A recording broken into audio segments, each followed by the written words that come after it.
It's hilarious, but not in a good way.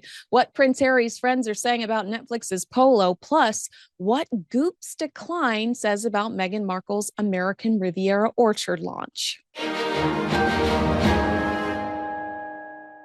The Daily Beast asked former friends of Prince Harry to react to his new reality series for Netflix, and the results were not ideal. Let's hope they aren't Rotten Tomatoes users or one of the 25,000 members of the Television Academy that votes on Emmy nominations. While I know executive producers, Duke and Duchess of Sussex, you saw that big font there, right?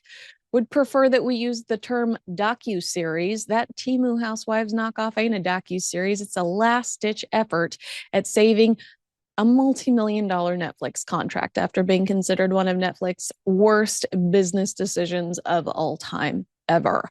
According to the Daily Beast, former Polo teammates of Prince Harry have been left in appalled hysterics by the new trailer for his and Meghan Markle's tacky new Netflix show about Polo.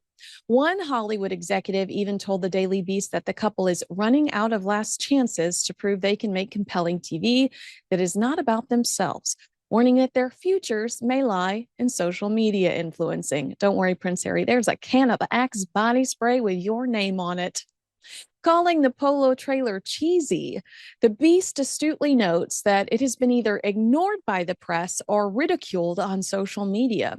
They considered this a clear sign that Harry and Meghan's once bright star appears to be fading. Prince Harry is not featured in the trailer, a total PR fail, even if he's not featured in the show very much or at all, as the Daily Mail reports. This upset, according to the Daily Mail, very high up Netflix executives that he was MIA. Harry could have and should have recorded a video introducing the trailer, saying something like, "This is a sport that's incredibly important to me, and I'm so excited to share it. I'm so excited to share my friends with you. Enjoy, cue trailer." That way, we would instantly feel like he was emotionally invested in the project. And we might even care about some of these random people, knowing that they are his friends. I think his absence is incredibly detrimental. Quite simply, the show's success relies solely on Prince Harry's association. And we don't see that. We don't see that in the trailer. And I'm not certain we'll see that in the show based on the trailer. The Daily Beast agrees that Harry's absence is excruciating, saying the 3-minute clip features characters largely unknown outside the closeted world of the elite sport. In one particular hammy moment, hammy moment. I love the way that they're describing this. Cheesy, hammy. What was the other word that they use? It's brutal, which seems designed to try and cash in on the narrative of royal discord. A young player says he will be playing against his father and says, "I want to win against my dad." I didn't even catch that until I read that paragraph. How gross does Harry even see production's desperate attempt at royal association? Although I say that, and then I remember that big ugly font that says executive producers, the Duke and Duchess of Sussex. One former friend of Harry's who played Polo with him as a teenager told the Beast, "It's hilarious, but not in a good way. It's so tacky and cringy. It is literally all the worst things about Polo. I watched it in appalled hysterics." While trying to gauge Hollywood's reaction to Harry and Meghan's latest execution, the response was almost more cynical. A senior Hollywood executive told the Daily Beast, "This looks like it has failed to capture the imagination. They still have Meghan's cooking show to screen next year, but there is very little tolerance for pissing money away these days. It's debatable whether anyone cares about these two if they are not serving up outrageous stories about the royals. They are running out of last chances to prove that isn't so. If they can't, they could try to monetize their fame on social media. Plenty of people would still give Harry $1 million for a post." Oh, how the mighty have fallen.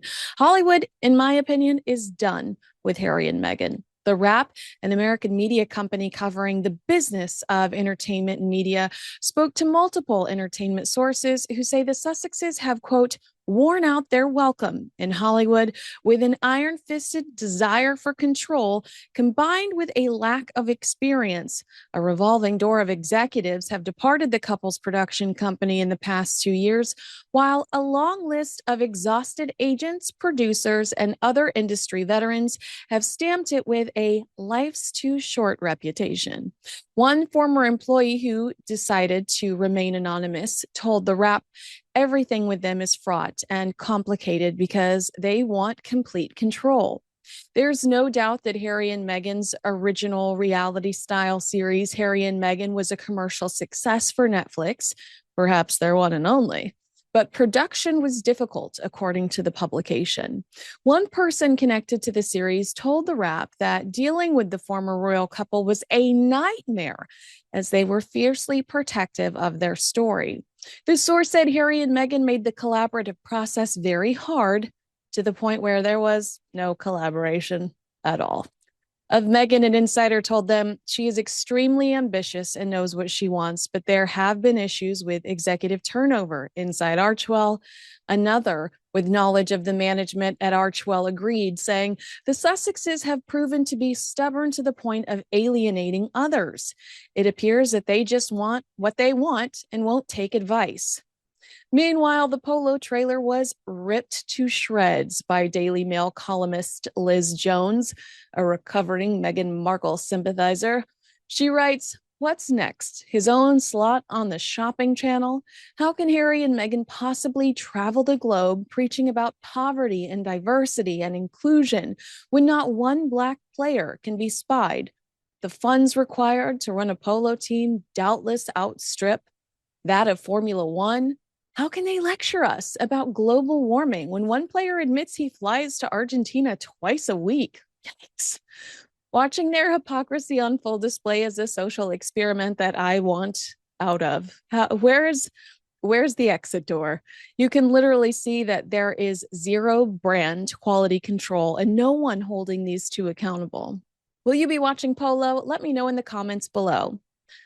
Back in Montecito, Meghan Markle is probably poking her voodoo doll, named the United States Patent and Trademark Office.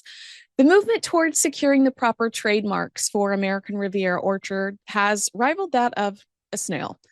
But time is money, and it seems like the hype around actress Gwyneth Paltrow's lifestyle brand Goop is starting to wear off following huge layoffs at the company last month. According to Page 6, just after Labor Day, approximately 40 employees were let go from Goop, including Chief Marketing Officer Lauren Johnston, a former Google marketing executive who'd been hired only 8 months before. Whatever you do, Lauren, please avoid RO. I absolutely adore Gwyneth Paltrow's products. And it surprises me that Puck reports that Goop's affordable beauty and wellness line, Good Clean Goop, was in the bottom 15 at Target over the summer. Their daily juice cleanser foaming face wash is my personal daily face wash. But industry insiders have made some interesting observations about the brand that could directly affect Meghan Markle's American Riviera orchard. A well-placed fashion branding expert told Page 6, people have copied Gwyneth, and it's almost impossible to retain that market share. No one can at this point. Consumer habits have changed. Gwyneth stayed relevant to her customer, but now she faces the question, does she age with her customer or does she try to skew younger? The way I translate this particular quote is, Gwyneth, her audience is aging and their priorities are dramatically changing. If you have 3 mouths to feed, can you really afford a $3,000 facial laser for your home? I mean, that's few and far between, right? Another expert said it's important to note that Gwyneth was the first mover in this e-commerce space with her newsletter and her weird products that were really based on her personality. But I'm not sure what the next iteration for Gwyneth and Goop is. What she does is not that unique anymore. Are you listening, Meghan Markle? The other point that they are clearly making here is now she's competing with so many other celebrities who are doing exactly what she's doing. So she either needs to do something edgier and different with Goop, focus on what's next, or stay the same and accept that she will no longer reign in this space. I mean, immediately I think of Jessica Alba. I love Honest Beauty products. I use them religiously. Who else is out there? I love Jenny McCarthy's lip gloss. I mean, I buy celebrity, celebrity brands. I buy products that celebrities tell me to buy. Goop has this famous Christmas list, which is basically Oprah's famous things list, favorite things list. It's copied over and over and over again, and Gwyneth has to make some changes if she wants to stay afloat. According to Page Six, one seasoned fashion writer who has covered Goop believes there's so much competition now among celebrity-led companies that some of them are doomed to sink. Will American Riviera Orchard sink or swim? And what could Meghan learn from Goop? Let me know in the comments below. If you made it to the end of this video, comment with the crown emoji or the word queen so I can see you. Make sure you like, subscribe, and share this video with a friend. Thanks so much for watching. I'm Kinsey Schofield.